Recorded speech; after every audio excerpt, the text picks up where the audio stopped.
Hey guys, Jake here, and today I want to talk about something that's been on my mind for quite a while, but some recent news actually just really got me to think about it, and that is the preservation of racing games. Now, the recent news I was talking about is the delisting of several old Need for Speed titles from digital storefronts. Those titles being Need for Speed Carbon, Undercover, Shift, Shift 2, and The Run. They are being delisted from any digital storefronts that they've been available on. You may wonder, where's Need for Speed Carbon available on? I don't see it on Steam or Origin. Need for Speed Carbon has actually been available on Xbox Live, though, ever since its release, and I've always wondered when they're going to take it and its online functionalities down. But I guess today, the announcement of the delisting, and in the future on August 31st, when they shut down the online capabilities, that moment is finally coming. And I saw a comment on the Reddit thread of this announcement from Paragliber, another YouTuber who focuses more on raw gameplay of several different racing games, was kind of slamming this practice because he thought that Need for Speed provided a good example of racing game preservation. And his comment really drove me to want to make a video about this. Now, racing game preservation is something I've actually thought about for a while now. I've gotten back into playing some of my older game consoles lately, like GameCube, Wii, Xbox 360, and I've also recently acquired a PlayStation 2. And I've also been watching several YouTubers who cover things like mods, homebrew software, and best games, controllers, etc. for some of these systems. And one term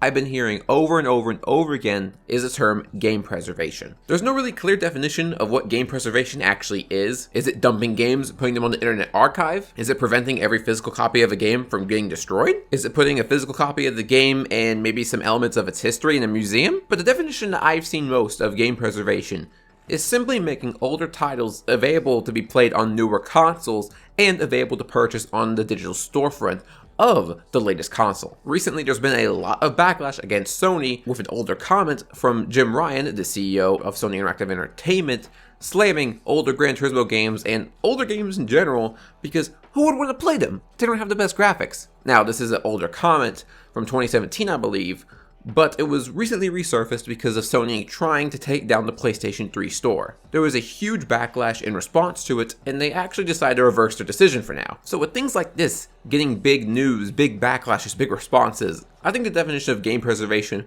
really is just making things available on a digital storefront. Most of the time, getting a disc of a physical game isn't that hard. The thing is, game preservation is something that's very typically talked about in the core gaming or hardcore gaming community, if you will. And racing games don't really exist in gaming culture. They exist more in car culture, at least in the past 5 to 10 years. So in the context of game preservation, racing games are pretty much never mentioned. In fact, I think they might be one of the most important things to preserve in gaming because of one little word that we all know as racing game fans and that a lot of us probably hate: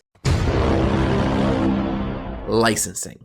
Licensing is by far the biggest hurdle, I think, to game preservation, getting old games up on modern digital stores. I remember reading a story from someone who bought an Xbox Series X, and one of the reasons to get a Series X was because they wanted to experience some nostalgia, some old games on the original Xbox, and they were really looking forward to The Simpsons Hit and Run, until they put the disc in and found out that their Series X didn't play every original Xbox game, only selected ones that Microsoft was still selling through the digital store. I will criticize Microsoft for not letting a game be backwards compatible if they can't sell through the digital store, but that's a topic for another day. The Simpsons Hit and Run seems to be one of the most beloved licensed games from the 2000s, it seems, and most racing games exist in this licensing bubble. Whether an entire car manufacturer isn't okay with the game anymore, or one manager of one record label of one song decides that they don't want the song in the game anymore, there's all kinds of variables that play in a game not being able to be purchased anymore. And most of our favorite racing games feature licensed cars, licensed music,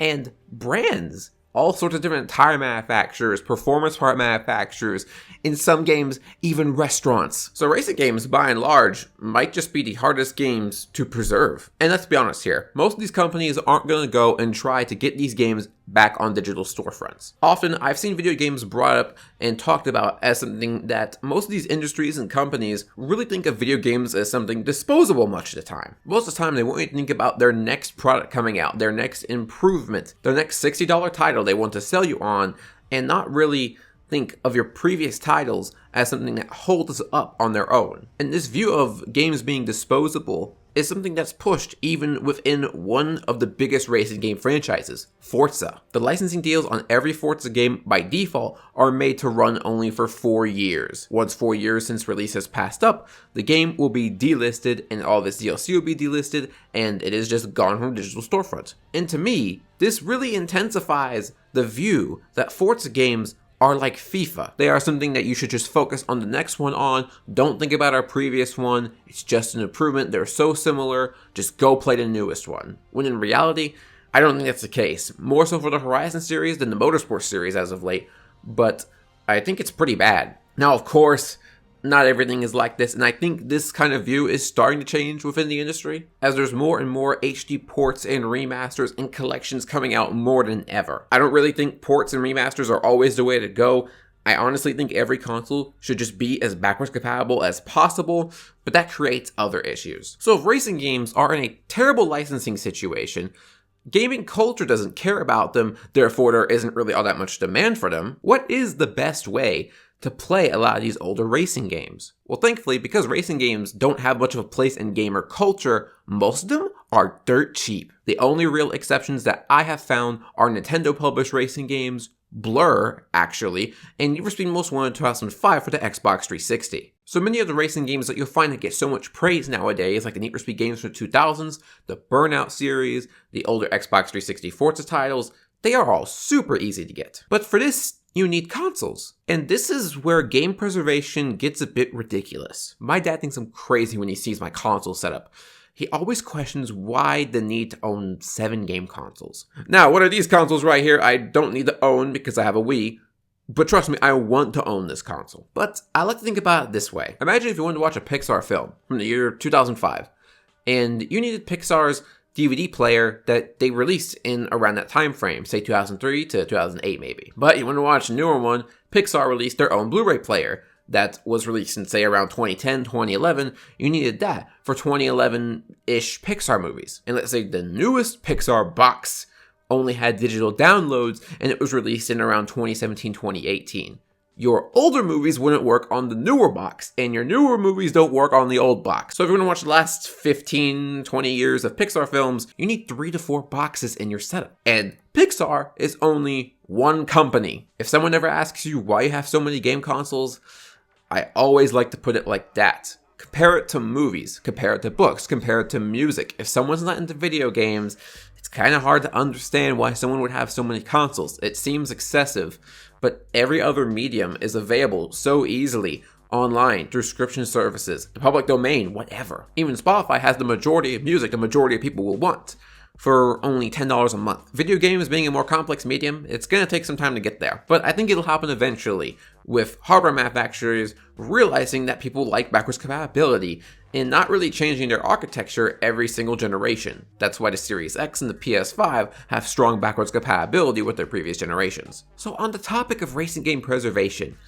at the end of the day, what should companies do to mitigate this situation? Well, actually, what I think they're already doing currently. Make your next line of hardware so similar in its architecture, but just better, to where the games that worked on the previous generation will kind of just automatically work on the new one. When the gaming industry started, this wasn't even a consideration, and it probably would have taken much longer to get to the technical place where we are today in terms of graphics and capabilities if we stuck to the same architecture as the NES. So there's a reason why these things changed, but it creates a lot of issues, especially for 6th and 7th gen games. But really, I think the best way to go is just to find an old cheap console and buy the games physically. If you're a racing game fan, most of them are extremely cheap. And that's actually one of the advantages, one of the good parts of racing games not being a part of gaming culture. While it kind of sucks to see them all get neglected in so many eyes, it makes the games extremely cheap and kind of the racing game community's own thing, you know? And if you don't know what I mean by racing games not being a part of gaming culture,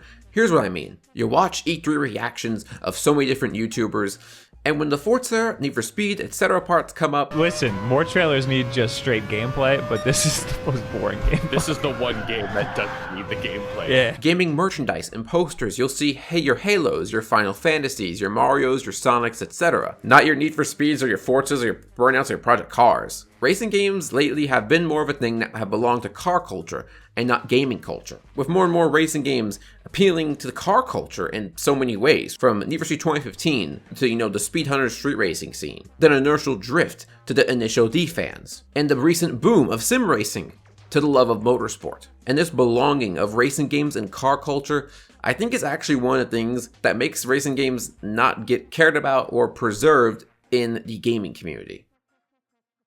Anyway, due to the delisting of several Need for Speed games recently, I wanted to make a video on this for a while, and that was the one thing that finally made me record this. I'm really interested to hear all you guys' thoughts in the comments section, because I haven't heard barely anyone talk about this except Paragliber in that Reddit comment thread under the Need for Speed delisting announcement. I hope you guys enjoyed the video, and I'll see you guys later.